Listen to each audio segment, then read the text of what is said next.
So 3, 2, 1, yes. I ain't doing that. Yo, what's good, YouTube? It's okay, Wasabi from Foster 1475. The hoodest skinny niggas die, and it will play with the clouds too close to the ground, so we all to the sky. And I'm not alone. I'm actually with the most beautiful woman in the world. Sasha, aka Sushi from where Africa unites. And you're watching Sushi. What Wasabi? And today's episode, we're talking about the financial side, guys. Just a quick... financial influencer, content creator, yeah. Okay, I don't know why you just did the... Babe, I'm weird and you know it, and stop it.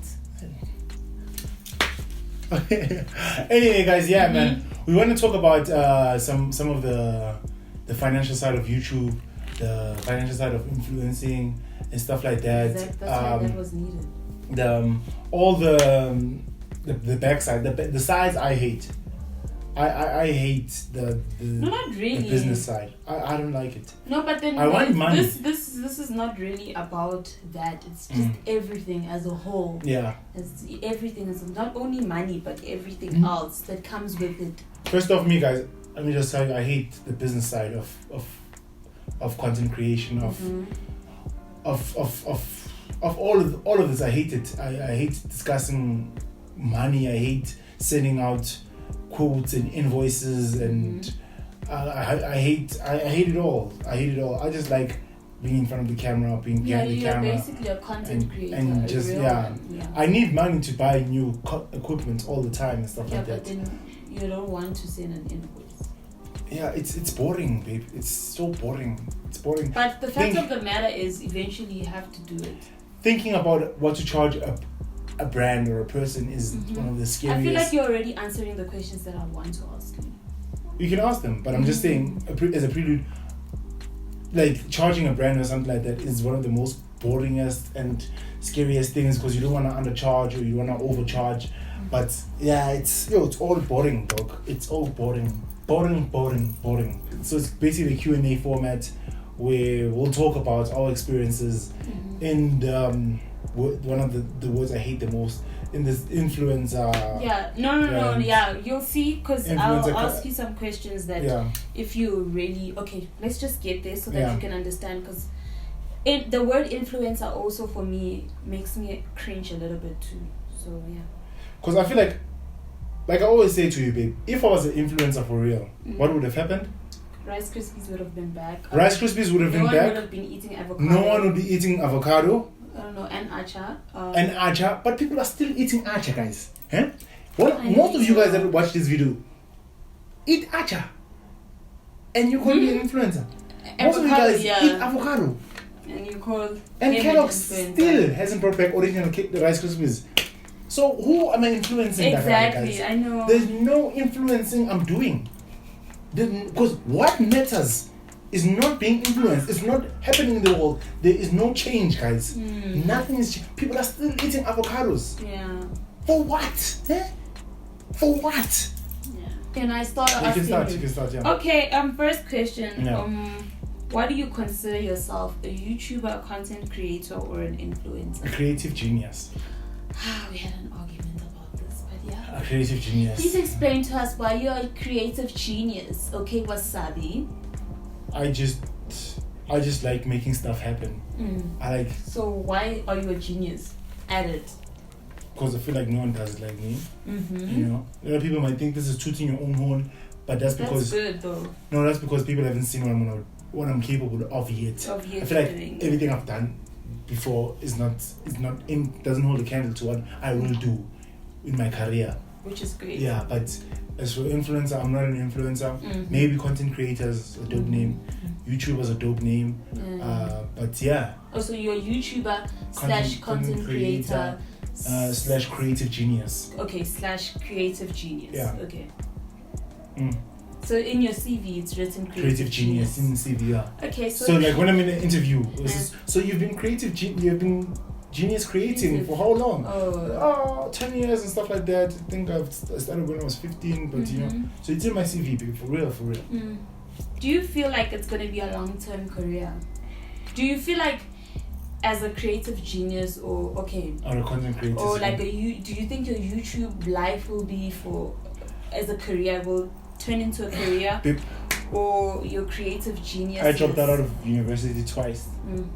Dropped out of UJ, dropped out of ATV. What's your career goal? Like, what's your goal? This has to work. This has to be long term. I don't think, I've tried doing jobs and stuff like that, and obviously worst time of my life. Worst time of my life. So I think I have to end up in TV or internet, if internet is the future of TV. So it has to be long term. Here. It has to be long term. It has to be. That's why I have to generate the income, even though it's boring. That side.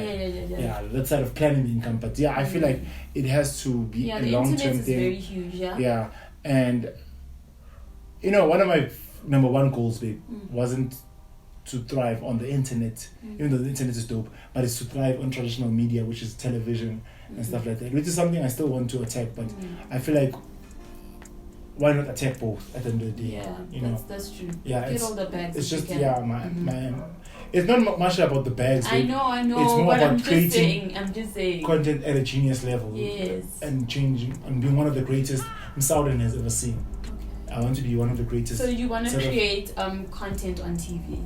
So like TV shows internet, and cell stuff phones, like that. Wherever people can consume, I want to be there. Yes. Okay. So when you say TV, you want to create your own TV shows and stuff. Yeah. I want to do series stuff like also on internet. Yeah, I want to do. Internet is becoming huge. Yeah, I want to do series. I want to do my own version of Jiga Majiga. I want to do my own version of Jam Alley too. Oh, so basically just content on TV and content in life, because you can't just say TV show or TV shows and stuff. Basically. And novels and stuff. Yeah, guys. Jiga Majiga is coming back. Guys, it's going to be hosted by me. It's not going to be called Jiga Majiga. It's going to be called Wasabi. Please. I think that's actually dope. It's fire, I know. It's going to be called Wasabi, guys. It's going to be hosted by me and the other host. I'm thinking of maybe Dali. Yeah, I wanted to say but Dali dances too much. The host of Jiga Majiga. No, Dali is a good dancer. But no, Dali doesn't dance that much. I think Dali should be the host. But guys, if any studio exec is watching this, please greenlight my show Wasabi, where we go around the whole country and that's actually a great show. Yeah, but the difference between my show and Jiga Majiga is that Jiga Majiga is a stage. Tina, we come to your house with the audience. And you might be sleeping, you might be watching TV or something like that. Nice. It is nice, babe. Trust it. You just don't see the vision. That's the problem. When you're pressured to dance because you're the only one dancing. Who are you competing with? You wanna get somebody to dance with you. So how. But that's unfair. You came to Who's house, but Extreme Makeover Home Edition, where they come outside the house and say, "Move that bus." Yeah, it's like that. The audience is outside your house, babe, and it's like this: Sabelo. You come out your house, babe. You might be nothing else and stuff like that. We don't allow you to go back into the house. You come out to the street and you dance for 50,000 rand outside. Right there and right there. The show. Imagine you're giving away ideas that you never know. We'll see this on TV with a different host and a different. How are we gonna fight? You're taking them to court with this specific video. Yeah, I'll fight. Okay. How do if I want to get to your level, right? How do I get to your level? I'm not saying you're big, nah, but you're big. For me, you're big. Yeah. So how do I get to your level? I think where you at right now? I think one of the most things that is tough for everyone is consistency, babe. You have to keep putting out. There's times, guys. There's honestly times, guys, where I feel like I won't lie. There's times where I feel like, what? Am I even doing the right thing? Am I even good enough and stuff like that? Self-doubt comes in hard, heavy, But it's hard to stay because also in the internet, the way people consume content and consume, it's tough to also stay relevant, guys. One thing I always preach is always reinvention. You have to always reinvent yourself, and but also stay consistent. So some people stay consistent, but they stay consistent with one thing. They give out the same type of content. I want to stay consistent, but also give out different type. So I think success comes with consistency and hard work. So you might see, and don't never compare yourself. You might see people who blow up after one video or blow up after 5 videos, and you've been putting out 20 videos and you're still on 300 views and stuff like that. You need to put out 20 more videos. And when you get to 450 views, you need to put 20 more videos out, until you get to that 10k views every video and stuff like that. And when you get to 10k views, you need to get to 20k. So it's never enough for most creators. It's never enough. And when is enough for you? I don't think it will ever be enough. Because I need to impress myself, and if you're not impressing yourself, then you're not doing it. Exactly. So yeah, it's content creation is tough, but if you want to grow your channel, you want to grow your following and stuff like that, you need to be consistent, guys. It's hard even for us to be consistent, babe. What was your first influencer job, and how was it like? The first thing I was ever hired to do promo for, babe, was probably DSTV. The first time I got paid to do a video, babe, was DSTV. I did a video for. Are you sure? I did a video for DSTV. One of the videos in that campaign was Wasabi, and Wasabi is a well-known video if you follow me on Twitter. And Wasabi, it's a game show parody thing I did where I used. People thought that video was a real thing.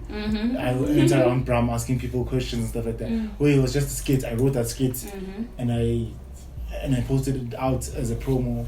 Obviously, the client loved it and stuff like that. It was a great experience, guys, because it was the first time I ever got paid to do a video. And the video I did for DSTV before Wasabi the Babe, it was a video where I was telling everyone I just got DSTV. Yeah, I remember that video. That video got nominated for a Lorry. Yeah. It got nominated for a Lorry, which is an award for creative beings in the advertising agency. So it got nominated for a Lorry, and I flew out to Durban for my first time in Durban. And yeah, obviously I knew which we weren't gonna win because there was some serious competition there, but that was huge. That was huge for first video. For a video that I shot with my friends, that was for promo, and it got nominated for. And your first paying video. Yeah, it was pretty. It was a great experience for me, baby. Like it taught me there's always something bigger to land. Okay, now how many subscribers or followers do you need to be able to work with brands? Because I feel like this is a question that people get. How many subscribers do you need? I actually don't know, baby. Because people actually ask those questions. How many subscribers or followers do you need? You know, sometimes it's not about numbers, babe. Exactly. You know, that's sometimes a big mistake that people get. Sometimes the people on Twitter with 2,000 followers have actual pull, have actual influence, because you know what the thing is in this influence business, babe. It's about how many. Sometimes brands look at your analytics. Or if this guy with 30,000 followers says, "Guys, please click on this link to check out this website," and only 50 people click that link from that guy who has 30,000 subscribers, but the person with 3,000 followers says, "Guys, please go check out this link. Click on this link," and 600 people or 300 people click on the link. That means they have a more interactive audience, more pull from their audience. But also, I also feel like it's very relatable. Like, I'm not saying celebrities don't have an influence, but I feel like if a celebrity had to post something, I'll automatically think, okay, this person's getting paid for this thing. Now, if it's somebody that's just like me, not really just like me, but you know, I can bump into her in ShopRite or whatever, and she posts, especially if it's someone model or something, I obviously will be influenced by that because it's somebody I can relate to. That's why you have to be careful what you choose, guys. You know, me, dog, babe, I can't collaborate with the alcohol company. I love the fact that you're like that. Like, you don't just accept any brands. You accept brands that are in line with your morals and beliefs. Yeah, the thing is, babe, if an alcohol brand approaches me and says, "Hey, we need a couple of tweets from you," if I've never drank in my life, why am I tweeting for alcohol brand? It wouldn't make sense at all. Exactly. So me, I feel like the brand that I collaborate with, I have to have had used it. It has to be a part of my life. Something that makes sense to you. Something that makes sense to me. Which it's crazy because you're talking like this, but in actual fact, people don't do that. Yeah, they will just money. The thing is, guys, I think if you just take any job that comes your way, or you're diluting your name, your credibility. You're diluting your credibility. You can't be taking everything. No, we can't judge people for chasing the bag. They're just taking everything. But also try to make sure your audience understands where you guys meet. Like me and when I say everything, if me, Kellogg's would hit me up right now, you would say yes. I would say yes only if they're like, George, we want to do a promo job where we're bringing back like Rice Krispies. I'd say yes because people know where that meets, babe. Oh yeah, but it wouldn't make sense if you had to do a promo on Rice Krispies vanilla. Exactly. Then we would be like what the hell? Really? Yeah. That's what I mean. Or maybe Movite. You know, why would I do a collab with Movite when I don't even eat porridge and something? I've never spoken about porridge, something like that. Like, okay. But finding somewhere, guys. Yeah, you need to meet somewhere. Finding somewhere. So that's my advice on. I'm not trying to stop. But I also feel like if you feel like you want to get the bags and you want to do everything, you can still do it. You can still do it, but be careful of diluting your brand. Be careful. Yeah. How do you make money in your field? So how do you make money on YouTube? What else do you do? Content creator. So brands can reach social media. Brands can reach out, babe, for a collaboration. That's like probably the biggest checks for most people. Brands reach out for a collaboration where we will do a collaboration with a brand where we make content for the brand and stuff like that. So it's branded content. It's branded content where brand reaches out to you. Brand reaches out to you. And also you reach out to the brand. Don't forget that. Some people reach out to the brand. I don't reach out to brands. Other people reach out to brands. But I feel like we mustn't. That's your mentality. But for a YouTuber or whatever that you want to be, and you want to get into this industry, and you really want to get into this industry, you can reach out. You reach out to brands. Like, don't sit down and wait. You can reach out to brands and stuff like that. Especially the makeup industry. If you have a great proposal, babe, there's no reason why a brand would decline you. If they see the potential in you and in your audience, they'll definitely say, hey, man. Yes. And if they say no, it's okay. It's okay. Just keep moving on. Or what is this? YouTube pays you for, like, how we've discussed this many times. But YouTube pays you for how many views you have, how many ad revenue basically, how many ads people watch on your channel and stuff like that. How much was your first check? My first check probably was 2.5 or 3,000 rand, and probably a 30-second or 40-second or 1 minute video. That I did. That's a lot actually for. It was just dope, It was dope. Dope, just keep growing from there, obviously, And then the more followers you get, the bigger your audience is, the more you grow now. And the best thing to do, guys, once you've got to the level where you feel like you can actually tell a brand how much you want for, is make a rate card and send the rate card with your proposal, or brands will ask you, hey, can you please give us your rate card? So in the rate card, that's where you write, I charge 200 rand for a tweet, 500 rand for a tweet, 1,000 rand for a tweet, Facebook post, Instagram post. You just tell them how much you charge and stuff like that. It's more professional than, especially if you're somebody like him that doesn't like to talk about money. Exactly. The rate card is just quicker. But that's basically it, babe. Like that's okay. What advice would you give someone like me who wants to start a channel or a career within the social media industry? Start. That's the best advice. Is start. I know a lot of people are scared. I also say this to a lot. It's so weird because I'm saying this, but babe, it's you like to say my personality isn't right. Other people like to say guys, there's too many people on YouTube already. No. I hate it when people say there's too many people on YouTube. Guys, there's a lot of I don't have the best camera yet. Also camera. Dog, you just need to start and you'll see Pambi because growth is very important on YouTube. We'd like to see growth, it. Growth is important anyway. People like to see growth anyway. So you just need to start today. And if you see our first video and compare it to this one, very big difference. Exactly. And the thing is, guys, if you're scared that you won't find an audience or somebody else is doing what you want to do, no one is going to do it the way you want to do it because no personalities are the same. And audiences grow. the first video can be watched by 50 people, but that's still 50 people.